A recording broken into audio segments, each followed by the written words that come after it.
नमस्कार, Haribhoomi news bulletin में आपका स्वागत है। सबसे पहले बात करते हैं हरियाणा के कर्जे की।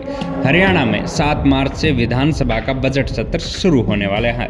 इससे पहले कांग्रेस सांसद रणदीप सुरजेवाला ने हैरान कर देने वाला खुलासा किया है।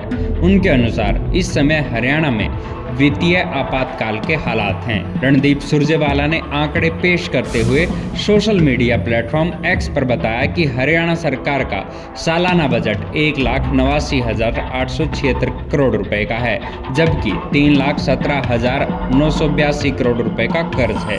उन्होंने लिखा कि हरियाणा को हर साल 60,000 करोड़ रुपए का मूल और ब्याज देना है। इसके अलावा पिछले साल के बजटों को देखें तो पता चलता है कि हर साल होने वाले कामों का 35% कर्ज लेकर किया जाता है। उन्होंने पूछा कि इस साल सरकार कितना कर्ज लेगी। सुरजेवाला ने दावा किया कि हरियाणा आज के समय में यूपी और बिहार से पीछे चला गया है। सुरजेवाला ने सवाल पूछते हुए लिखा कि क्या नायब सैनी और बीजेपी सरकार के पास कोई सोच, दृष्टि, रास्ता या हल है जिससे इस समस्या से निपटा जा सके। सांसद रणदीप सुरजेवाला ने सैनी सरकार पर तंज कसते हुए लिखा कि कर्ज लेकर घी पीना ही बीजेपी की नीति है। उन्होंने लिखा कि मोदी सरकार के नीति आयोग ने फिस्कल हेल्थ इंडेक्स 2025 जारी किया था, जिसमें सामने आया है कि वित्तीय प्रबंधन और आर्थिक कुशलता में 18 राज्यों में हरियाणा की सरकार 14वें नंबर पर है। अब बात करते हैं बोर्ड के पेपर्स में होने वाली नकल की। शिक्षा विभाग और पुलिस प्रशासन की विफलता के बाद अब कमांडो नकल रोकने का काम करेंगे। आपको बता दें कि बोर्ड की परीक्षाओं में अब तक 2 पेपर लीक हो चुके हैं और प्रदेश में अभी भी नकल चल रही है। आज पहली बार 10वीं और 12वीं बोर्ड की परीक्षा एक ही दिन हुई। 12:30 बजे पेपर शुरू हुआ और पेपर 3:30 बजे तक चला। शिक्षा बोर्ड ने नकल रोकने के लिए सख्ती और बढ़ा दी है। नूंह में परीक्षा केंद्रों के बाहर कमांडो तैनात किए गए थे। वहीं परीक्षा केंद्र के 500 मीटर का दायरा पूरी तरह से खाली कराकर बैरिकेड लगा दिए गए थे। भिवानी बोर्ड में परीक्षा केंद्रों में एंट्री से पहले बच्चों की तलाशी ली गई। सोनीपत में बच्चों के जूते तक उतरवा दिए गए। वहीं यहां झाड़ियों में भी पुलिस नकलचियों को ढूंढती नजर आई। उधर नकल रोकने के लिए Jhajjar girls senior secondary school में कक्षा की खिड़कियों पर नई जालियां लगाई गई ताकि कोई यहां से पर्ची आदि न फेंक सके। इसके अलावा परीक्षा केंद्रों पर छात्राओं की नकल करने या किसी महिला के नकल कराने की संभावना को देखते हुए महिला पुलिस भी तैनात की गई थी।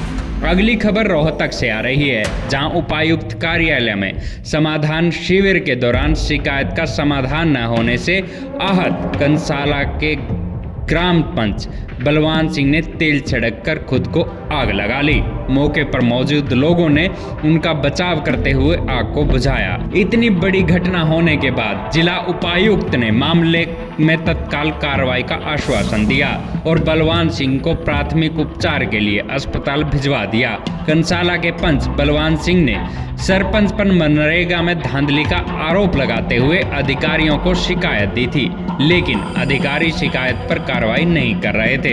इससे आहत होकर बलवान सिंह ने ये आत्मघाती कदम उठाया। उसने आरोप लगाया कि समाधान शिविर में शिकायत पर सुनवाई नहीं हो रही। डीसी धीरेन्द्र खटगड़ा ने आत्मदाह के प्रयास के मामले में कहा कि कंसाला के पंच बलवान ने मनरेगा में भ्रष्टाचार की शिकायत दी हुई थी। इस मामले की सुनवाई लोकपाल ने की थी। सुनवाई के दौरान बलवान ने कहा कि वो जांच नहीं करवाना चाहता। अगर बलवान को अब कोई दिक्कत है तो दोबारा उसकी जांच करवाई जाएगी। वहीं उन्होंने कहा कि बलवान की काउंसलिंग भी करवाई जाएगी कि उसने किन हालातों में ये आत्मघाती कदम उठाया।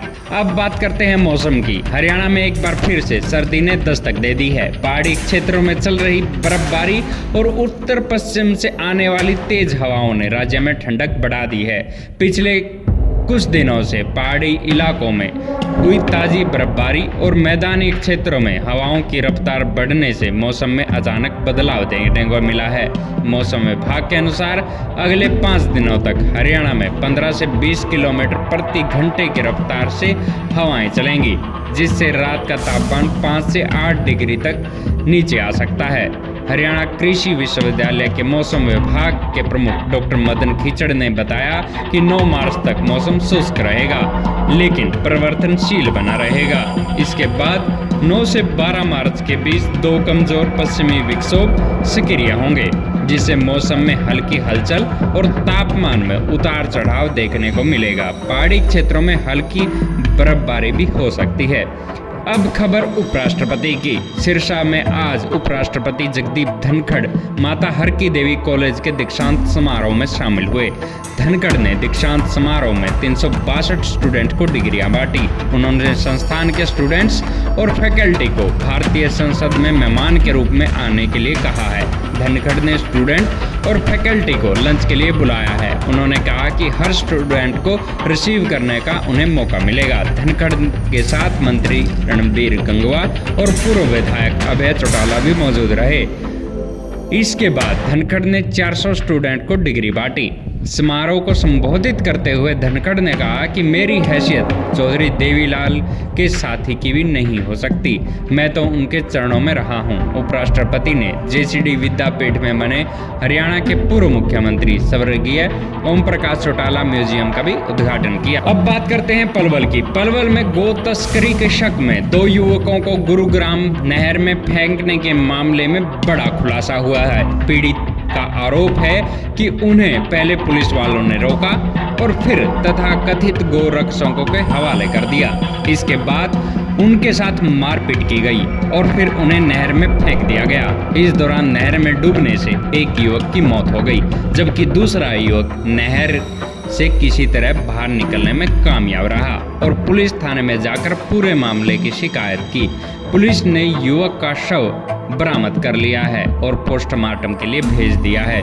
पुलिस ने पूरे मामले में कार्रवाई करते हुए 5 आरोपियों को गिरफ्तार भी कर लिया है, जबकि 3 आरोपी अब भी फरार है। अंत में बात करते हैं भिवानी की, जहां सब इंस्पेक्टर द्वारा भतीजी से रेप करने के मामले में पीड़ित पक्ष ने डीसी कार्यालय के बाहर आज धरना दिया। पीड़ित पक्ष ने जन न्याय मोर्चा के बैनर तले लघु सचिवालय के सामने प्रदर्शन किया और कहा, जब तक आरोपी को गिरफ्तार नहीं किया जाएगा तब तक वो धरने से उठने वाले नहीं है। उन्होंने शिकायत कर कहा कि बच्ची को न्याय दिलवाने के लिए कल शहर भर में विरोध प्रदर्शन किया जाएगा। हालांकि पीड़ित पक्ष की शिकायत पर पुलिस ने मामला दर्ज कर लिया है, लेकिन पीड़िता के परिजनों का आरोप है कि आरोपी के खिलाफ कोई कार्रवाई नहीं की जा रही। पीड़िता के परिजनों ने बताया कि 30 अगस्त 2024 को स्कूल में उसकी बेटी की पेरेंट्स मीटिंग थी। आरोपी उसकी बेटी को स्कूल लेने के लिए गया था। वो उसे कार में बैठाकर किसी सुनसान जगह ले गया और उसके साथ रेप किया। पुलिस मामले की गंभीरता से जांच कर रही है। ऐसी ही खबरों से जुड़े रहने के लिए देखते रहिए हरिभूमि टीवी, और अगर खबरों को विस्तार से जानना है तो हरिभूमि अखबार पढ़ें या हरिभूमि की वेबसाइट पर जाएं।